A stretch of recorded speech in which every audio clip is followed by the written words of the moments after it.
मागील 3 दिवसापासून वारे खूप प्रचंड जोराने वाहत आहेत. दुपारपर्यंत काही प्रमाणात हलक्या सरी बरसून तो पाऊस पूर्व दिशेला सरकून जातोय.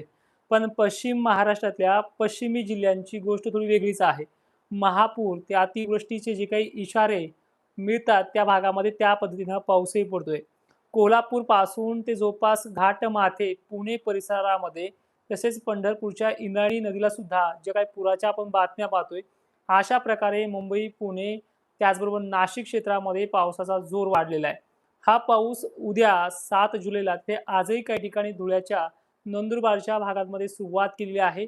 पण उद्याचे जे काही दिवस आहेत 7 जुलै, 7 आणि 8 जुलै हे महाराष्ट्राच्या पावसाचे निर्णायक दिवस असणार आहे. कारण की ह्या 2 दिवसांमध्ये ज्या भागांमध्ये पाणी पडेल, तो खूप चांगल्या पद्धतीचा आणि पुढील पिकांना तो त्या दिवसापर्यंत टिकून ठेवणार असणार आहे. कारण की 9 जुलैपासून राज्यात 8 जुलैपर्यंतही काही प्रमाणात हलक्या वगैरे सरी कोसळतील. पण 9 जुलैपासून राज्यातल्या वातावरणामध्ये उघडीप मिळते. त्यामध्ये विदर्भाचाही समावेश आहे.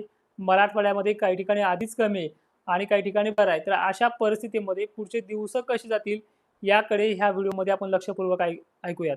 महाराष्ट्रामध्ये ज्या सुपर अल्निनोची जी काही बातम्या होत्या, तेच न्यूज चॅनलवरती आज पावसाचा हाहाकार दाखवतात. तो सुद्धा पुणे, मुंबई परिसरातला आणि कोकणातला. तर हा पाऊस उद्या 7 जुलैला कुठल्या क्षेत्रामध्ये प्रभाव टाकेल आणि उद्याची सकाळची सुरुवात ही कशी असणार आहे, हे व्हिडिओच्या माध्यमातून पाहूयात. उद्या नाशिक जिल्ह्यामध्ये पावसाचा पुन्हा जोर वाढतोय. त्यामुळे अहिल्यानगरच्या श्रीगोंदा पट्ट्यापर्यंत जो काही आज पाऊस होता, श्रीगोंदा, दक्षिण भाग यापर्यंत तो पाऊस काही प्रमाणात पूर्वेकडे सरकतो आहे. कदाचित यामध्ये बीड जिल्ह्याचा फायदा होईल अशा प्रकारचा पाऊस या भागामध्ये पडतोय. फक्त वाऱ्याने थोडी साथ द्यावी, अन्यथा त्या प्रकारचं बाष्पयुक्त ढगांची आजच्या तुलनेमध्ये उद्या दुप्पट वाढ होताना दिसते आहे. सकाळपासूनच जालना जिल्ह्यामध्ये सुद्धा घनसावंगी, अंबड, कुंभारपिंपळगाव, परतूर, मंठापासून ते देऊळगाव राजापर्यंत भोकरदन, शाप्रभात, बदनापूर, कन्नड, सिल्लोड, वैजापूर याचबरोबर पैठण आणि अहिल्यानगरचे सर्व तालुके यामध्ये सुद्धा 7 जुलैला सकाळपासून संततधारेला सुरुवात होणार आहे. ही संततधार किती वाजेपर्यंत राहील हे सांगणं कठीण आहे. पण दुपारपर्यंत तरी झडीचं स्वरूप महाराष्ट्रामध्ये पाहायला मिळत आहे. त्याचबरोबर उद्या काही भाग बीडचा मात्र बऱ्यापैकी सुरुवात करेल. बीडच्या जवळपास उत्तर, दक्षिण आणि पश्चिम भागांना चांगला सटकाऱ्याचा पाऊस राहणार आहे. यामध्ये 5 मिनिटं, 10 मिनिटं किंवा 20-20 मिनिटं हा पाऊस पडण्याचा शेड्यूल उद्याच्या वातावरणामध्ये स्पष्ट दिसतो आहे. पुणे, सांगली, सोलापूर काही प्रमाणात, पण सांगली बऱ्याच ठिकाणी, पंढरपूर परिसर त्याचबरोबर सातारा परिसरामध्ये जोर वाढण्याची शक्यता दाट आहे. छत्रपती संभाजीनगरला चांगला दिलासा मिळेल. अहिल्यानगरला सुद्धा दिलासा आहे. खान्देशचे एकंदरीत सर्व जिल्हे म्हणजे धुळे, नंदुरबार, शहादा आणि जवळपास जळगावचे उत्तर, पश्चिम, दक्षिण भाग यामध्ये चांगल्या पावसाच्या रडारवरती येताना दिसत आहेत. मुंबईसह पुणे, घाटमाथा, नाशिक क्षेत्राला उद्याच्या दिवस रेड अलर्ट अशी परिस्थिती आहे. ठीक आहे. अल काळामध्ये सुद्धा ही परिस्थिती पाहणं म्हणजे एक चमत्कारिक वातावरण आहे. कारण की या भागातल्या अनेक धरणाचा किंवा पिण्याच्या पाण्याचा प्रश्न जवळपास 2च दिवसात मिटलेला आहे. म्हणजे 1-1.5 महिन्याचा वातावरणातला जो काही फरक आहे, तो हा कालपासून चांगला चेंज झालेला पाहायला मिळते. आता उर्वरित भाग म्हणजे विदर्भाचा. विदर्भात उद्या सुद्धा दमदार ते मध्यम स्वरूपाच्या पावसाची झड ही विदर्भाच्या बुलढाणा जिल्ह्याला, वाशिम परिसराला आणि जवळपास अकोल्याला पाहायला मिळू शकते. घटकात या भागामध्ये काही ठिकाणी सूर्यदर्शन ते मध्यम स्वरूपाचा पाऊस हा होत राहणार आहे. विदर्भाची पावसाची जी काही टायमिंग असेल ती सकाळी 1 झटका आणि दिवस मावळता 1 झटका अशा स्वरूपाची आहे. मात्र मराठवाड्याच्या एकंदरीत लातूर, नांदेड, परभणी, हिंगोली त्याचबरोबर जालना बऱ्यापैकी आहे. जालन्याबरोबर छत्रपती संभाजीनगरचा नंबर खूप चांगल्या पद्धतीने पाहायला मिळतोय. बाकी पश्चिम महाराष्ट्राचे सर्व जिल्हे दमदार ते हलक्या आणि पश्चिमी भाग मुसळधार ते जोरदार पावसाच्या रडारवरती असेल. धरण क्षेत्रामध्ये जायकवाडीचा जो उल्लेख आपण मागे केला होता, धरण क्षेत्राच्या बाबतीत जायकवाडीमध्ये आवक वाढू शकते. तर एक्झॅक्टली तुम्ही पाहताय अनेक धरणं पश्चिम महाराष्ट्रातल्या पश्चिमी भागामधली हे चांगले ओव्हरफ्लो झालेले पाहायला मिळतात.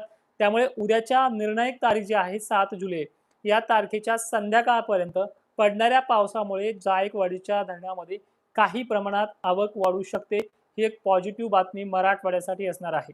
बाकी खान्देशच्या बाबतीत पुन्हा रिपिटेशनमध्ये सांगतोय की तुम्हाला होणारच आहे. परिस्थिती तुमच्या भागाकडे सरकते आहे.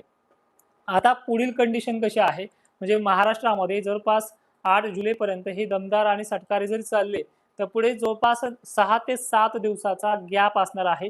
या गॅपमध्ये ढगाळ वातावरण, 2-3 तास सूर्यदर्शन आणि मध्यम ते जोराने वारे, अशी ही थंड वातावरणाची प्रक्रिया असून यामध्ये टेम्परेचर लॉस असल्यामुळे जर पिकांना कमी पाणी झालं असलं तरीही पिकांमध्ये कुठल्याही प्रकारचं करपणं, सुकणं अशी प्रक्रिया याच्यामध्ये जवळपास पाहायला मिळू शकत नाही. हा जो काही गॅप आहे 9 जुलैपासून स्टार्टअप होतोय. 9, 10, 11, 12, 13 ते 14 किंवा 15 तारखेपर्यंत. एकंदरीत 1 आठवड्याचा हा विश्रांतीचा काळ असणार आहे मान्सूनचा. याच्यामध्ये सुद्धा ढगाळ वातावरण आणि हलक्या सरी या काळामध्ये होत राहू शकतात. त्यामुळे मोठी घाबरण्याची कंडिशन नाहीये. मग पुढील टप्पा जो येतोय तो जवळपास 15-16 जुलैच्या दरम्यान रिमझिम पाऊस ते जोरदार सरींचा हा टप्पा येतोय. यावेळी दक्षिण महाराष्ट्र, मराठवाड्यामध्ये याची साथ बऱ्यापैकी पाहायला मिळते. बंगालच्या उपसागरामध्ये जे लो प्रेशर बघायला मिळते, त्या लो प्रेशरचा फायदा मराठवाड्याला नाहीये. मात्र पूर्व विदर्भामध्ये त्याची छाप पडू शकते. ज्यामध्ये नागपूर जिल्हा, हिंगणघाट, वर्धा, चंद्रपूर, नांदेड, हिंगोली आणि उत्तरेकडील भाग याचा समावेश 17-18च्या पावसामध्ये वाढ होण्यासाठी आहे. पण जो पश्चिम महाराष्ट्रामध्ये जे लो प्रेशर बनलेलं होतं या काळामध्ये, ते वितळल्याच्या नंतर पुन्हा अशा स्वरूपाचं लो प्रेशर 15-16ला बनून यामध्ये दक्षिण महाराष्ट्राचा आणि मराठवाड्याचा फायदा होणार आहे.